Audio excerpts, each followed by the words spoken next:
boys, what's up? Today we're on the dyno. We got Randy's car over here, Kevin Anderson over here, Anderson Motorsports. He does hub dynos.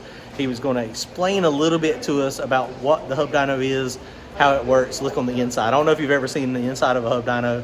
It's pretty cool. I've never seen one until right now. Check it out, guys. Comment, like, and subscribe.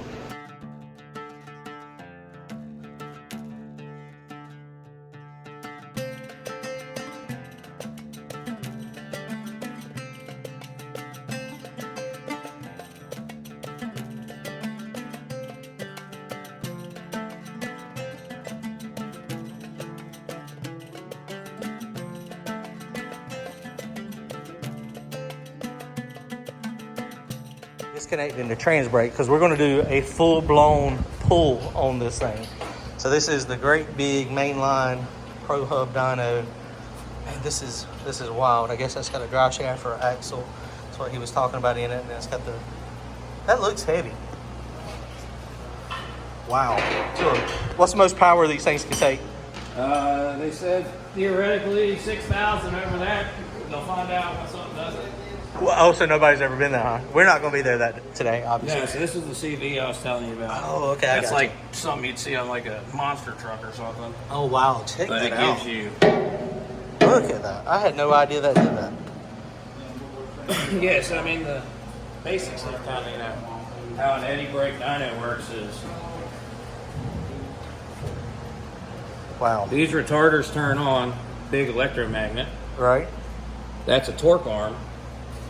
So when this is pulling from that spinning and putting resistance on it, it's measuring your torque. So that's what it pulls on the torque, the cell. Yep. So it's going to pull that load cell. Right, I got you. And that's how it calculates what everything is.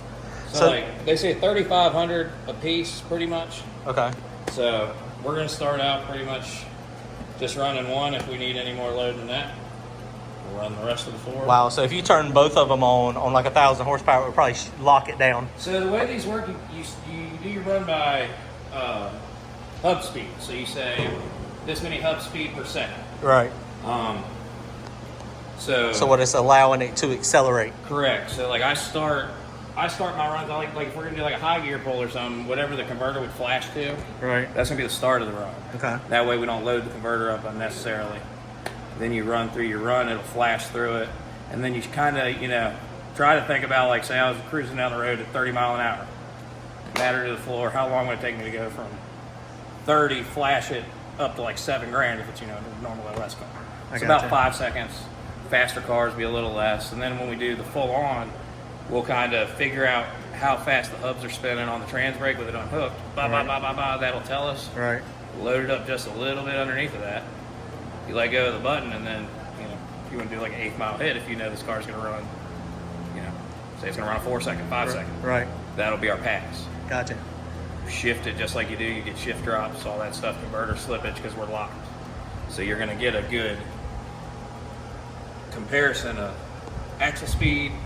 Dyno's got a tack pickup, so it knows what's going in there and what should be coming out of here. That's insane. It is. This is crazy. I did not realize that these actually swiveled. Yeah. I mean, I've looked at them a few times, but I had never really noticed. Mm-hmm. So, man, that is pretty cool. So this thing, as it applies power to the electromagnetic, it pulls it down. That's insane, dude. So that's the basics of a hub dyno. I've never looked inside of one, but that is wild. That is, I mean, this gives you a little bit of idea. really crazy how that works.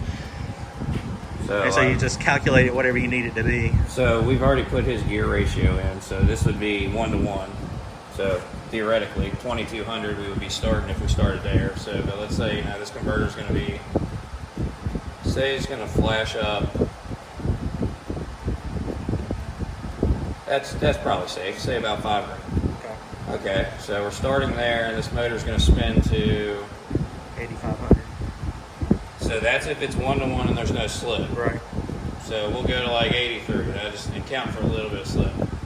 Well, at that many, like that's how much like a lower horsepower car you would do. Right. That's a huge number. So you would just take and you move your ramp rate.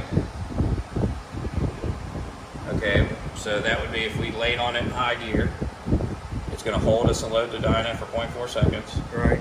It's going to let the run go for 3.8 through there, and then it's a 4.2 total seconds. So you let it build boost, Right. and then it can run through, and then that way every run can be similar. God, that's pretty cool.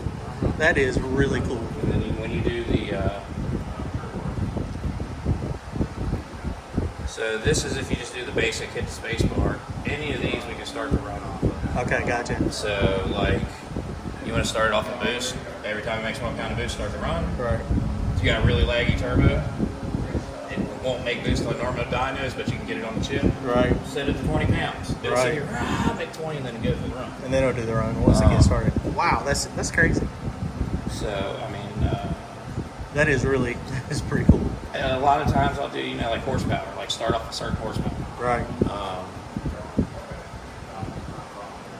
A lot of stuff you would never use to do it, but we're going to use analog 1. Lots of options on this. Yeah, this is the...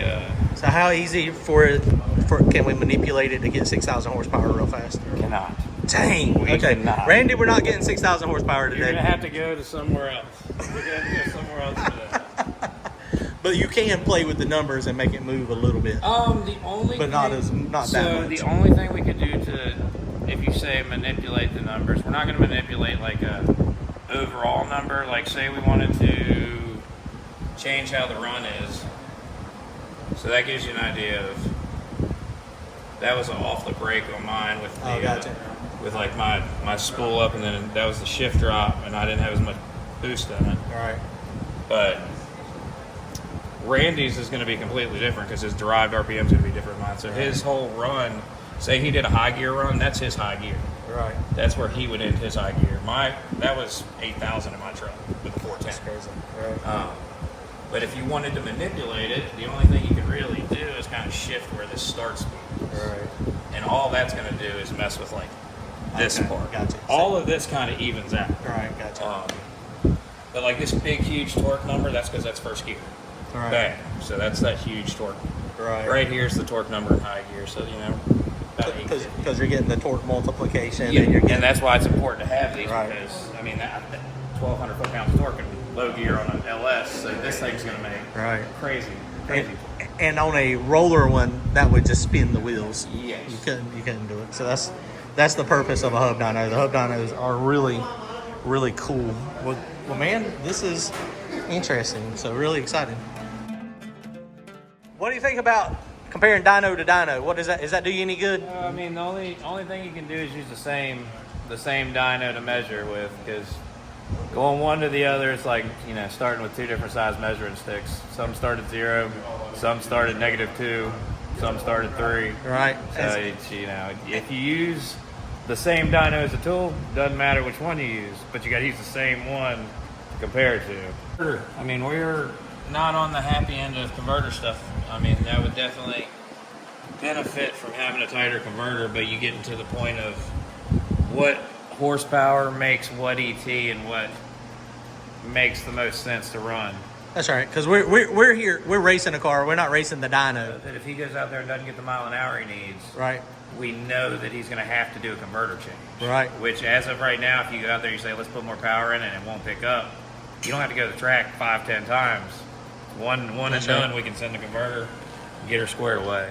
All right, guys. Appreciate Anderson Motorsports over here. If y'all need any dyno time, hit him up. He's outside of Dinwiddie, a couple miles from the racetrack. He's got this Mainline Hub Dyno, and it will get you sported up.